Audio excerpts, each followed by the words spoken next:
I think I made a discovery that could change the way humans perceive music for the rest of history, and that's a really big deal. So let me explain. I'm gonna show you how you can develop relative pitch so well that it functions as perfect pitch, even if you don't have it. Except the crazy thing is, all you need to know is one single note. If you have prior knowledge of music theory and have a pretty good ear and can figure out the intervals between notes, skip to this time. There's a chart that explains this system, and you're probably gonna understand it if you just look at the chart. If not, let me explain what I'm even trying to say here and how I got to this conclusion. And try and think about all of this stuff from a different perspective. I'm gonna be introducing different parts of the brain as we go through this. And in order for this trick to work, you need to be thinking about using all of the parts at the same time in conjunction. That way your brain will figure out how to make these neural connections and make these leaps by itself as you go through with trial and error, and it will work. I've been doing this for the past day, and today alone, I've guessed the key of every song that I've listened to, and I've only gotten 2 of them wrong. Every other guess that I've made has landed within a half step or less, which just proves that this works. So let me explain. So the other day, I'm talking to my friend Preston. Preston has perfect pitch. If you don't know this already, some people have the natural ability to hear a note and have the letter name of that note pop into their head.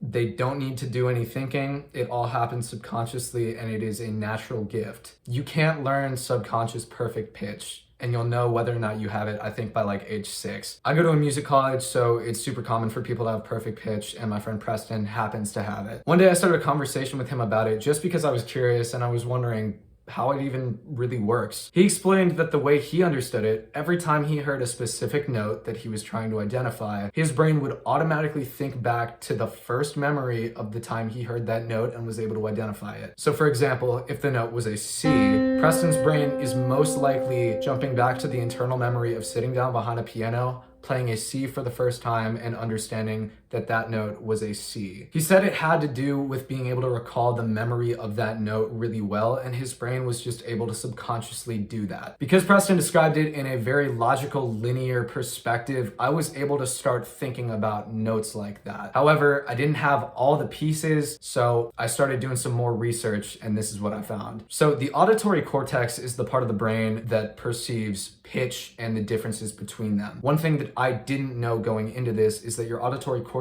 is constantly checking back to the last pitch you heard to understand what information is coming in. If you don't have any sort of comparison, how are you going to know whether a note is high or low? Your brain is automatically filtering through this information. This is super important because that proves that every human being's brain works like this. More on that in a minute. I don't have perfect pitch, but I have a pretty good sense of relative pitch. I play a few instruments, and I've had a lot of notes internalized through pretty weird things throughout the years. When Preston was explaining all this stuff to me, I thought back to the notes I had internalized from certain things. For me, I grew up playing brass instruments in a concert band setting, so a note that we tuned to a lot was B flat. Because of that, anytime I'd play trombone or euphonium, the first note I was playing was always B flat. I also play guitar, and some of my favorite metalcore bands will tune to A sharp, which is the enharmonic equivalent to B flat. Another tuning I use pretty frequently is E flat, so it's really easy for me to pick out an E flat whenever I hear a guitar string plucking it. Through thinking about this, I was able to realize that every person that plays music probably has some sort of sense of relative pitch that's already internalized. So there's probably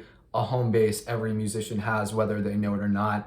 They just need to be able to identify it. For me, one of those notes is B flat. Since coming to a music college and taking theory courses and being able to tonicize notes and working on developing my internal ear, as well as singing through major and minor scales, learning intervals, and having a basic grasp of how Western music works and why it sounds the way it does, as well as the general rules with scales and what notes and intervals work well together with each other, I've come to realize through trial and error and just practicing on my own that my personal auditory cortex is the part of my brain that's getting developed by going through these theory classes and learning how to tonicize notes and learning how to sing major and minor scales. But I've also realized this part of the brain can work without any sort of verbalization or noises coming out of your mouth. You can think about it and have these pitches internalized if you're able to recall the memory of a reference note. With the prior knowledge of major and minor scales and being able to tonicize notes, if you have just one reference pitch, you technically should be able to navigate from that reference pitch to whatever you're hearing because you have a knowledge of the 12 intervals. The main problem with this is that it takes a lot of brain power to switch between these intervals internally, and after a while you're going to spend 30 seconds thinking about how do I get from a B flat to an F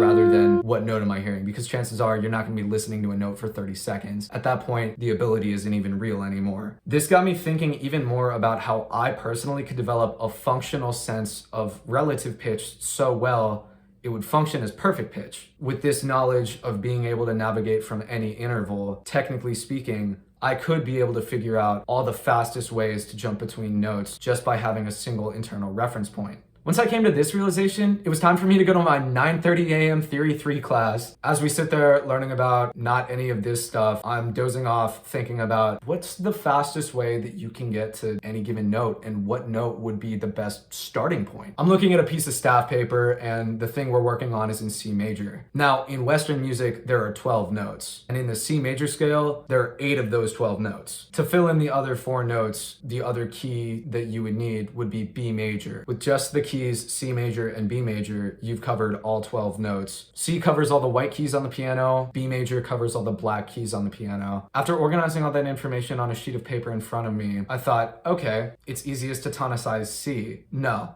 It's B. Here's why. Most people think of C as their musical starting point since it's usually the first scale you learn. There are no accidentals. It's all the white keys on the piano. It's the most approachable. Even watching this now, most musicians with a sense of relative pitch would probably be able to give you something pretty close to a C. If it's not C, it's most likely going to be B flat because of brass instruments. Again, brass instruments tune to B flat, and concert band covers a lot of instruments. The next most popular instrument would probably be guitar, but even then, guitar players is tuned to an E, and an E is a major third above a C, so it would make the most sense for them to use C as their reference point. B falls directly in between both of those keys, and if you shift a half step up or down, you're able to tonicize either B flat or C from B.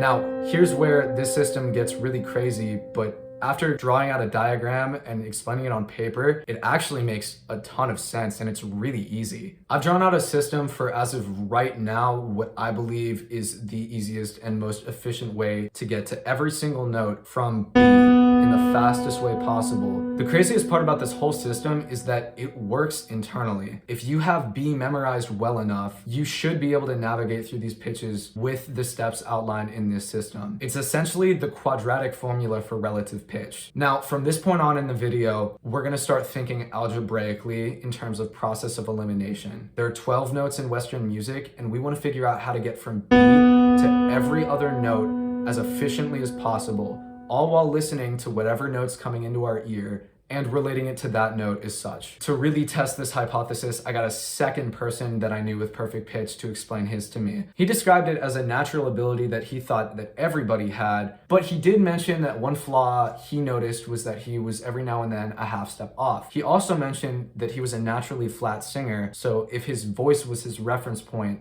realistically, that's what would be causing it to go flat by a half step. He also mentioned that if he hears a tone and isn't thinking about identifying the pitch, but then somebody asks him what note that was, he'll think back to hearing that note and then cross-referencing it with whatever note he heard before that, based off of his internalization of each note. This is a pretty bold claim, but I'm pretty sure the system that I've drawn out with this chart is the same path that people with perfect pitches brains follows subconsciously. Now, it might not necessarily start on the note B, but it would make most sense that the human brain follows this path in a logical linear order, eliminating any unnecessary information, allowing the function to be subconscious. Now, I personally have been testing out this system for the past 24 hours, and I've already noticed I've not only gotten better at singing, I've gotten better at internalizing pitches, and within the past day, I've only gotten 2 guesses completely wrong. Every other guess I've made has fallen within a half step because I'm also a naturally flat singer, and I gravitate towards B flat as my reference pitch. My internal B sometimes slips between a B and a B flat, and because of that, my ear will relate it to the notes that I'm hearing in Western music. If I'm halfway in between two notes, I'm probably gonna fall either a half step down or a half step up just to relate it back. I don't know if that made any sense. Now, if you don't have perfect pitch, the struggle comes in where you need to consciously identify how you're thinking. Most people do not go through life like that. So you really need to take a step back and think, what am I thinking about? If you're trying to identify a note as quickly as possible, you need to be thinking about pulling a B from your long-term memory. You need to be thinking about navigating these pitches internally without singing out loud. You need to be thinking about how your prior knowledge allows you to relate notes to one another. You need to think about what pitch you're hearing and how that relates to your internal reference point. And I'm kind of being redundant at this point, but basically you just need to be thinking about all of these things at the same time. If you're successful, then your brain will make these connections between the parts that don't normally communicate. This skill involves relating parts of the brain that don't communicate with each other very often, but the more time you spend doing it, the quicker you'll pick up on it. In the past day alone, this has already started to become completely instinctual for me, and I'm actually able to identify keys whenever. I was even able to identify the key of a song successfully without even hearing it. I was able to use my knowledge of the song's melody and cross-reference that with my prior knowledge of the note B. Through that, I was able to get to the conclusion that the song was in E flat. And I honestly believe that any human being can learn how to do this. Music is a language, and it is by far the most simple language. In Western music, there are 12 sounds that all have individual distinctive labels. The English language has 26 letters, and they have different sounds. So that's already exponentially more complicated. And the only reason people really avoid creating music to begin with is because they feel like they don't have a sense of pitch or a sense of rhythm. Rhythm is a discussion for a different day, but with this system, theoretically, I think any human being could learn how to navigate pitch and have a completely different understanding and appreciation for music as a whole, almost in the exact same way that the world's most passionate musicians do. If this is standardized within the modern musical curriculum, it could change the way the entire future of humanity is able to perceive music. If this becomes the new standard for how you're able to navigate relative pitch, and it's a skill you're just able to learn, and it becomes something that's just as trivial as scales or chords or intervals, it could literally change human history forever. Okay, this has been a really long ramble, but I hope you understand what I'm trying to communicate here. Here's a diagram of the system and how it works. So we're gonna start at the note B. I've added symbols and some color coding as well as arrows with intervals. So at first this looks really confusing, but I promise I'll explain it all to make as much sense as possible. If you sing a B from there, it's very easy to internally sing a major 7th arpeggio. If you can internally sing through a B major 7 arpeggio, while listening for your reference pitch, you've already successfully A-B'd 4 of the 12 notes in Western music. If you hear the same note, your brain will tell you and you'll be able to figure out what the note you're listening to is. If not, from a B, you can transpose up to C. From here, you will internally sing through a C major 7 arpeggio, C, E, G, B. If it's not any of these notes, you're back at a B and you've A-B'd 7 of the 12 notes in Western music. From here, there's some interesting intervals that you'll just need to memorize in order to learn effectively, but I think if memorized, you'll be able to whip them out at any given moment. To get to A from B, you just need to sing a whole step down or a major 7th up. To get to a C sharp from B, you need to sing a major 2nd up, or just sing 1 step up the major scale. That's 2 more notes gone. Now, I know with music, if you just start saying letters, your brain doesn't interpret those as notes and it gets really confusing, so just bear with me here. Follow the visual chart. To get to an F from B, you need to sing a diminished 5th. I don't want to get copyright claimed, but there's a very popular cartoon theme where the melody is a diminished 5th interval followed by a half step up. Coincidentally, these notes are also B, F, and F sharp. So technically speaking, you could use this cartoon's theme as your internal reference point for a B. To get to a D, you just need to go a whole step up from C, so just sing 1 note up the C major scale. The most difficult note for this system to reach is G sharp. To get to a G sharp, you can sing an augmented 5th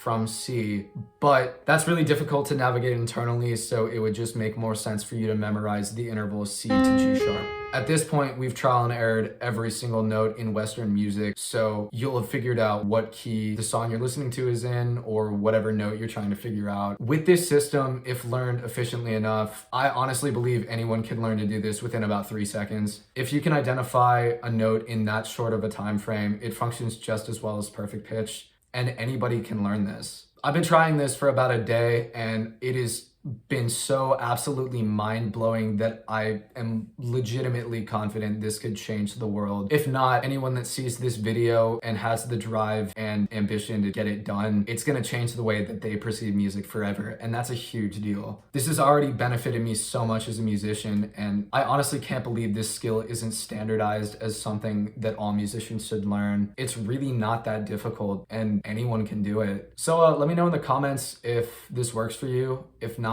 we can have a discussion about it. I want to figure out if I can improve this in any way. If possible, I'll probably make an update on this video. But yeah, let me know if this helps anybody. I'm more than happy to have been of assistance. So yeah, thanks for watching. Hit subscribe if you want to see more discussions like this. Also, if you want to check out any of my personal stuff, you can follow me on Instagram at Ryan O'Connor Drums, or just subscribe here. I'm planning on making some more long-term discussion videos like this throughout the year, so if you're interested, hit subscribe.